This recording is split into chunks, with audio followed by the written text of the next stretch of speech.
بسم اللہ الرحمن الرحیم۔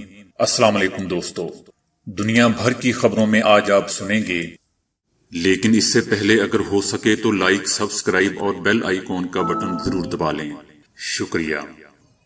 مقبوضہ وادی میں بہت کم ووٹ پڑے۔ ایرانی سائنسدان واقعے پر ترکی نے بھی اپنا موقف جاری کر دیا۔ 20 جنوری کو جو بائیڈن کی حلف برداری، لیکن اسی دن صدر ٹرمپ بھی ایک اہم اعلان کرنے والے۔ اویس الدین اویسی جانتے ہیں کہ کون حیدرآباد کو پاکستان کے ساتھ شامل کرنا چاہتا تھا۔ لوٹی ہوئی رقم کی واپسی اولین ترجیحات میں شامل ہیں۔ وزیر اعظم عمران خان: مجھے گرفتار کرنے سے پہلے گرفتار کرنے والوں کو گرفتار کر لیا جائے گا۔ مولانا فضل الرحمان: امریکہ میں black Friday per on line shopping میں اضافہ۔ آنکھیں ہی کافی ہیں، سعودی عرب میں ایک نئی مہم۔ بیوی واپس کرو نوجوان کا سسرال کے سامنے دھرنا۔ آرمی سے کوئی پریشر نہیں آتا، گھر سے پریشر آتا ہے۔ وزیر اعظم عمران خان: 900 سال قبل سمندر کی تہہ میں کھو جانے والا قیمتی خزانے کی کھوج۔ مجھ میں اب ہمت آ گئی ہے۔ جیمز بانڈ کے مداح نے 007 نمبر تقریباً 73 لاکھ روپے میں خرید لیا۔ دہلی کے بعد لاہور ایک مرتبہ پھر دنیا کا آلودہ ترین شہر قرار۔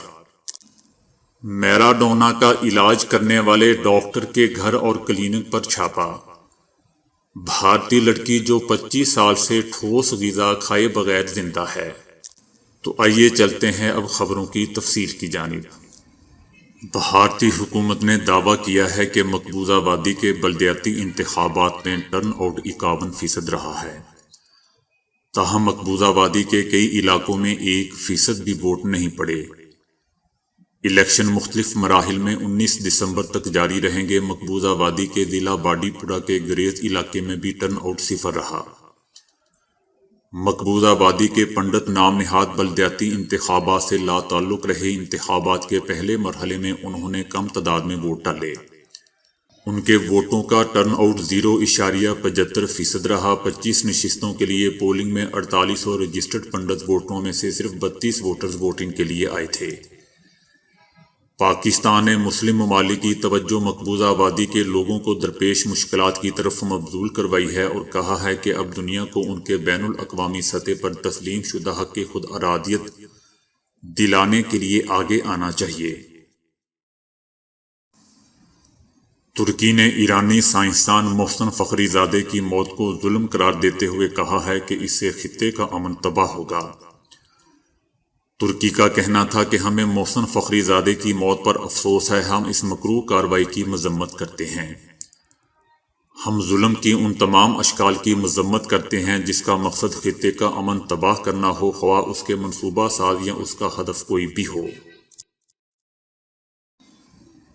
امریکی اخبار اور میڈیا رپورٹ میں دعویٰ کیا گیا ہے کہ جو بائیڈن جس روز بطور صدر حلف اٹھائیں گے، اس روز صدر ٹرمپ بھی ایک اہم اعلان کریں گے۔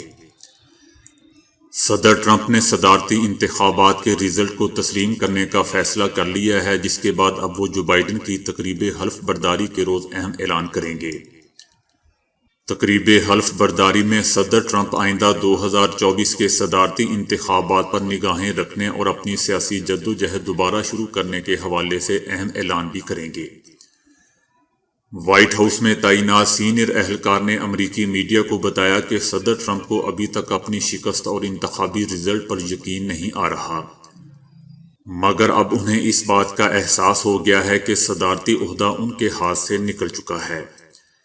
انہوں نے بتایا کہ جو بائیڈن کی تقریب حلف برداری 20 جنوری کو ہوگی، جس میں صدر ٹرمپ بھی اپنی الوداعی تقریر کریں گے اور آئندہ کے انتخابات میں بھرپور حصہ لینے کے ساتھ انتخابی مہم شروع کرنے کا بھی اعلان کریں گے۔ جو بائیڈن کو امریکہ کی تاریخ میں سب سے زیادہ 8 کروڑ ووٹ لینے کا اعزاز بھی حاصل ہوا ہے، جسے صدر ٹرمپ نے مسترد کر دیا ہے۔ انڈیا کے وزیر داخلہ کا حیدرآباد میں سکندرا آباد کے علاقے میں الیکشن مہم کے دوران انڈیا کے پہلے وزیر داخلہ سردار پٹیل کا شکریہ ادا کرتے ہوئے کہنا تھا کہ ان کی بدولت آج حیدرآباد پاکستان کی بجائے انڈیا کا حصہ بن چکا ہے۔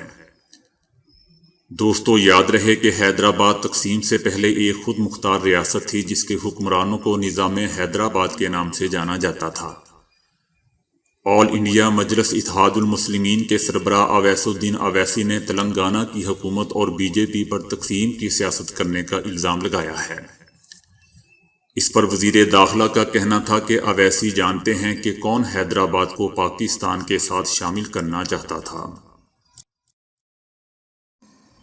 وزیر اعظم عمران خان کا کہنا ہے کہ مکمل لاک ڈاؤن کے نعرے مارنے والے کرونا ایس او پیز کو بلڈوز کر رہے ہیں۔ عمران خان کا کہنا تھا کہ معیشت سے متعلق تازہ اعداد و شمار حوصلہ افزا ہیں۔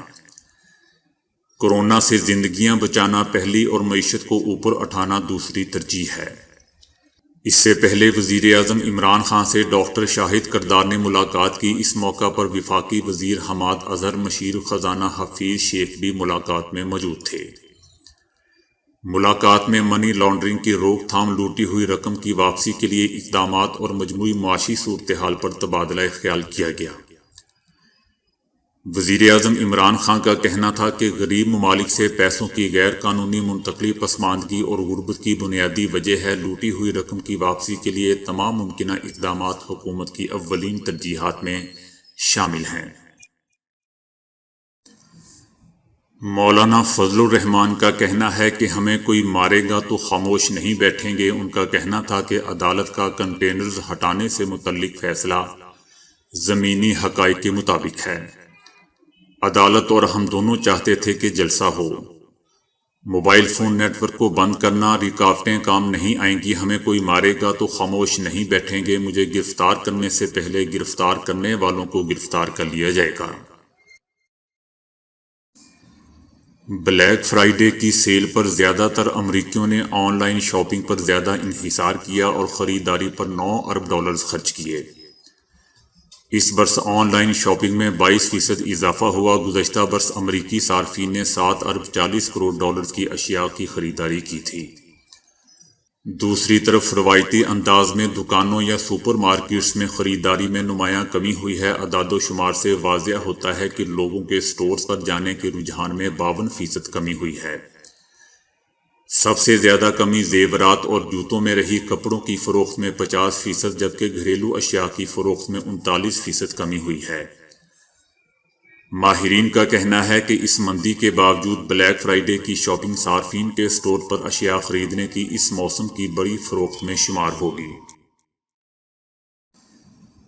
سعودی حکومت نے وبا کے دنوں میں لوگوں کے تحفظ اور ان کی سلامتی کو یقینی بنانے کے لیے کئی مہمات اور پروگرام شروع کیے ہیں۔ ایسی ہی مہم میں ایک نئی مہم ایونک تخفی کے سلوگن کے ساتھ شروع کی گئی ہے۔ ایونک تخفی کا مطلب ہے کہ آپ کے چہرے پر آنکھوں کا نمایاں رہنا کافی ہے۔ چہرے کے باقی حصے کو آپ وبا سے بچانے کے لیے ماسک سے ڈھانپ کر رکھیں۔ اس مہم کا اولین مقصد کورونا کی وبا سے شہریوں کو بچانا اور ان میں ماسک پہننے کے لیے رضاکارانہ طور پر شعور پروان چڑھانا ہے۔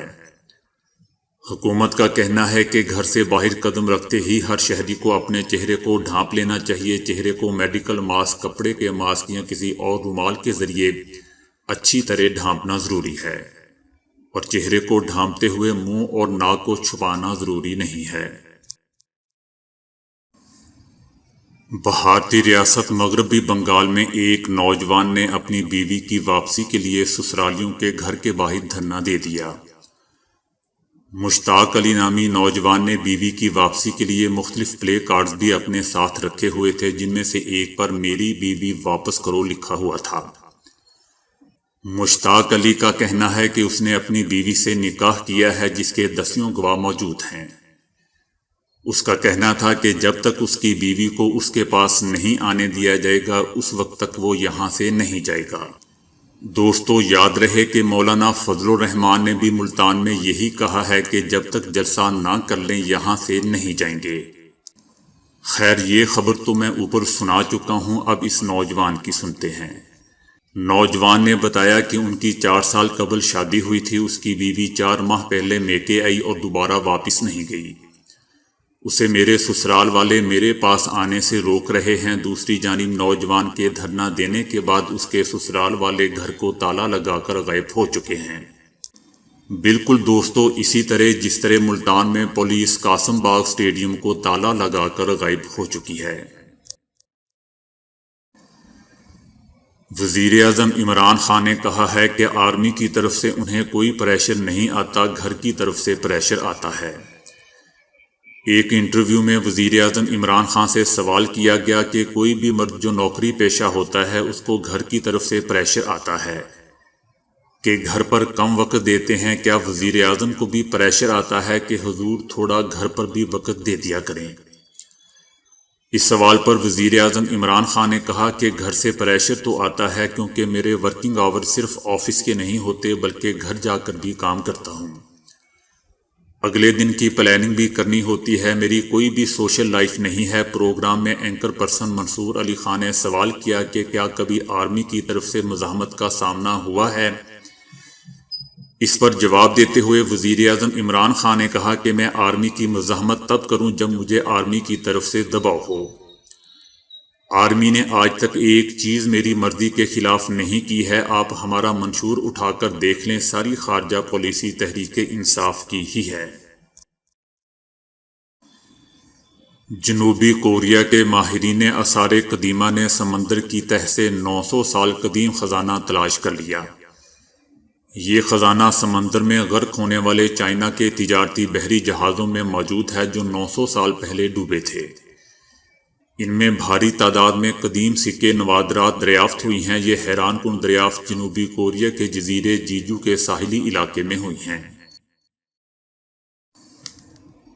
برطانیہ میں ایک پاکستانی نژاد نوجوان نے ٹرین کے آگے کود کر اپنی جان لے لی۔ اس افسوسناک واقعے کی تحقیقات میں انکشاف سامنے آیا ہے کہ 15 سالہ زین پرویز لڑکی کو یوٹیوب پر ایسا کرنے کی ایک ویڈیو دیکھنے سے ترغیب ملی۔ زین نے ایک دن اسکول میں اپنے ٹیچر سے کہا تھا کہ اس نے یوٹیوب پر ایک آدمی کو ایسا کرتے ہوئے دیکھا ہے۔ اس کے چند دن بعد ہی اس نے اپنی جان لے لی۔ یوٹیوب ویڈیو میں بھی اس آدمی نے ایسا ہی کیا تھا جیسا اس لڑکے نے کیا۔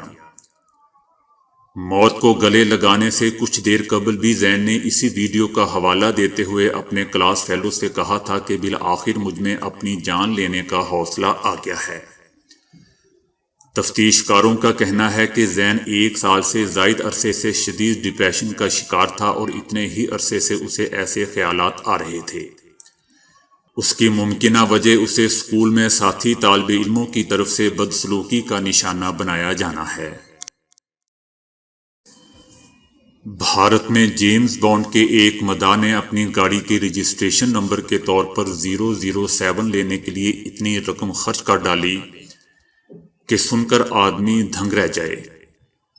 احمد آباد کے رہائشی اس آدمی کا نام اشیک پٹیل ہے جس نے اپنی گاڑی کا نمبر GB 007 لینے کے لیے 34 لاکھ بھارتی روپے، تقریباً 73,29,000 پاکستانی روپے اڑا ڈالے۔ پٹیل کا کہنا تھا کہ میرے پاس ایک ہی گاڑی ہے جس کے لیے میں نے یہ نمبر خریدا۔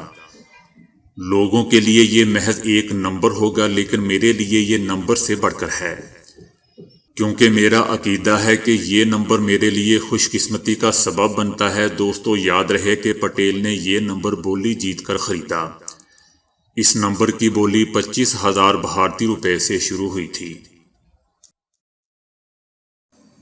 لاہور کل صبح آلودہ ترین انڈیکس پر 423 سکور کے ساتھ دنیا میں پہلے نمبر پر تھا، جبکہ بھارتی دارالحکومت دہلی دوسرے نمبر پر۔ دہلی اس سے پہلے 1 نمبر پر تھا۔ یہ دونوں شہر اوپر تلے ہوتے رہتے ہیں۔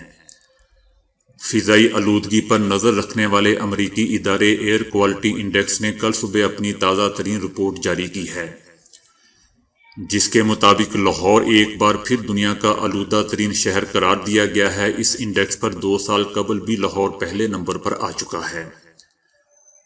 پاکستان کا سب سے بڑا اور دنیا کا 7واں بڑا شہر کراچی AQI انڈیکس پر 151 سکور کے ساتھ 12ویں نمبر پر ہے۔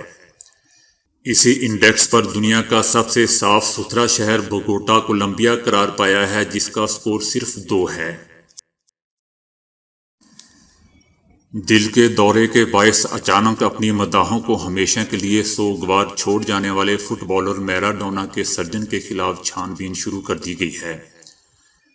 میراڈونا کی موت غفلت کے نتیجے کے باعث ہونے کے شبے میں تفتیش کا آغاز کر دیا گیا ہے۔ تفتیش کے دوران ڈاکٹر لوک نے بتایا کہ میراڈونا کے دماغ کی ایک شریان میں خون جم گیا تھا، جس کا آپریشن کرنا ضروری تھا۔ فٹ بالر کی موت کی وجہ فوری طبی امداد کی فراہمی میں مجرمانہ غفلت اور ایمبولنس کی تاخیر سے آمد کو قرار دیے جانے پر ارجنٹینا حکومت نے 3 پروسیکیوٹرز پر مشتمل کمیٹی تشکیل دی ہے۔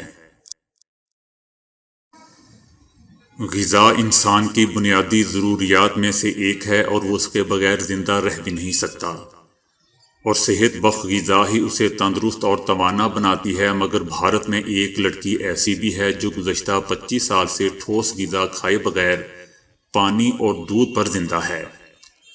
بھارتی دارالحکومت نئی دہلی کے قریبی علاقے سونی پت سے تعلق رکھنے والی 25 سالہ منجو کو پیدائشی طور پر ایکیلزیا نام کی ایک بیماری لاحق ہے، جس کی وجہ سے وہ ٹھوس غذا نگلنے سے قاصر ہے۔ طبی ماہرین کے مطابق ایکیلزیا نامی مرض کے شکار مریض کی خوراک کی نالی بند ہونے کے باعث کوئی ٹھوس چیز معدے تک نہیں پہنچ سکتی۔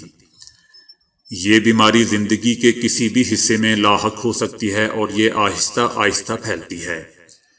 اس کا کوئی مؤثر علاج آج تک سامنے نہیں آ سکا۔ ماہرین کے مطابق اس بیماری کی وجہ اب تک معلوم نہیں ہو سکی، لیکن اسے انفیکشن کے ساتھ منسلک کیا جاتا ہے۔ منجو روزانہ 5 لیٹر دودھ بطور خوراک استعمال کرتی ہے۔ اس کے علاوہ پھلوں کے جوس اور چائے بھی پی سکتی ہے۔